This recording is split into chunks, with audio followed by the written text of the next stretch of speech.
बिस्मिल्लाहिर्रहमानिर्रहीम अस्सलामुअलैकुम viewers, welcome to my YouTube channel. Viewers, कैसे हैं आप? उम्मीद करता हूँ आप ठीक होंगे। वियर्स, आज मैं आपको ओमिलेंस 20 mg कैप्सूल का मुकम्मल रिव्यू दूंगा, जो मैदे की तेज़ाबियत, सीने की जलन, हार्ट बर्न और एच पाइलोरी के लिए बहुत ही मुफीद कैप्सूल है। ओमिलेंस कैप्सूल किन कंडीशन में इस्तेमाल किया जाता है, इसके फ़ायदे और नुकसानात क्या हैं, इसके काउंटर इंडिकेशन क्या है, ये सब कुछ मैं आपको वीडियो में बताऊंगा। भैया, सबसे पहले मेरी आपसे रिक्वेस्ट है, मेरा चैनल मेडिकोज इन्फो सब्सक्राइब करें।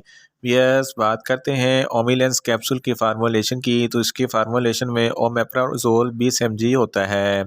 यस, बात करते हैं ओमिलेंस कैप्सूल को किन कंडीशन में इस्तेमाल किया जाता है और इसके फ़ायदे क्या हैं।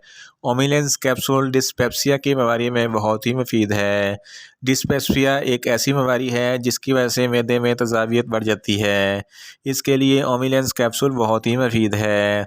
इसके अलावा लेक ऑफ एपिटाइट यानी कि भूख का कम लगना, ऐसी सूरत में भी ओमिलेंस कैप्सूल बहुत ही मुफीद है। ओमिलेंस कैप्सूल के इस्तेमाल से आपको भूख ज़्यादा लगने लगेगी।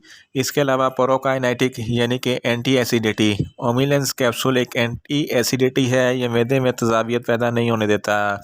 इसके अलावा एंटी एमेटिक, इसकी वजह से उल्टियाँ आती हैं और दिल ख़राब होता है।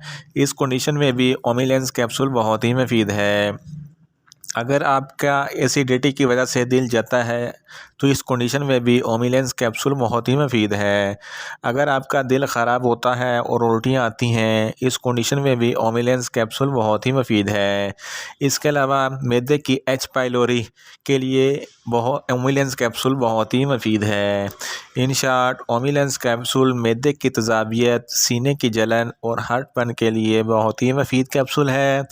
यस, अब बात करते हैं ओमिलेंस कैप्सूल की पैकेजिंग की, तो इसके एक पैक में 14 कैप्सूल होते हैं और इसकी कीमत 130 रुपये है। ये हलाल फार्मा कंपनी की प्रोडक्ट है, जो किसी भी मेडिकल स्टोर और फार्मेसी स्टोर से आसानी से मिल जाती है। यस, आप बात करते हैं ओमिलेंस कैप्सूल का सही तरीका इस्तेमाल और ख़ुराक की, तो ओमिलेंस कैप्सूल दिन में एक कैप्सूल 2 मरतबा इस्तेमाल कर सकते हैं।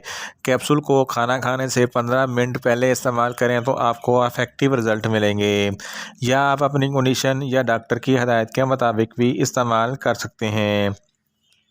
वियर्स, अब बात करते हैं ओमिलेंस कैप्सूल के नुकसानात की, तो इसके इस्तेमाल से कोई नुकसानात नहीं है, ये सेफ़ टू यूज़ है, मगर इसकी ओवरडोज लेने से आपको कुछ मामूली से नुकसानात भी हो सकते हैं।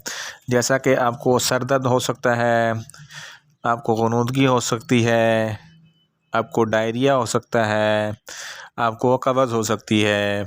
वियर्स, अब बात करते हैं ओमिलेंस कैप्सूल के काउंटर इंडिकेशन की, तो ऐसे अफराद जिनको ओमिलेंस कैप्सूल्स के किसी भी अज्जा से कोई भी एलर्जी है, ओमिलेंस कैप्सूल हरगज़ इस्तेमाल ना करें।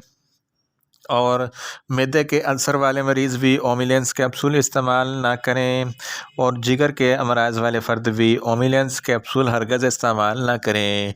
और छोटे बच्चे जिनकी उम्र 12 साल से कम है, इनको ओमिलेंस कैप्सूल हरगज़ इस्तेमाल ना करवाएं। यस, ये था ओमिलेंस कैप्सूल का मुकम्मल रिव्यू। उम्मीद करता हूँ मेरी ये वीडियो आपको अच्छी लगेगी। मेरी वीडियो को ज़्यादा से ज़्यादा लाइक करें, शेयर करें और कमेंट्स करें। और मेडिसन के मतलब इन्फॉर्मेटिव वीडियो के लिए मेरा चैनल मेडिकोज इन्फो सब्सक्राइब करें और साथ में लगे बेल आइकन को लाजमी प्रेस करें, ताकि मेरी हर नई वीडियो आप तक बर वक्त पहुँच सके। मिलते हैं एक नई इन्फॉर्मेटिव वीडियो के साथ। अल्लाह हाफिज़।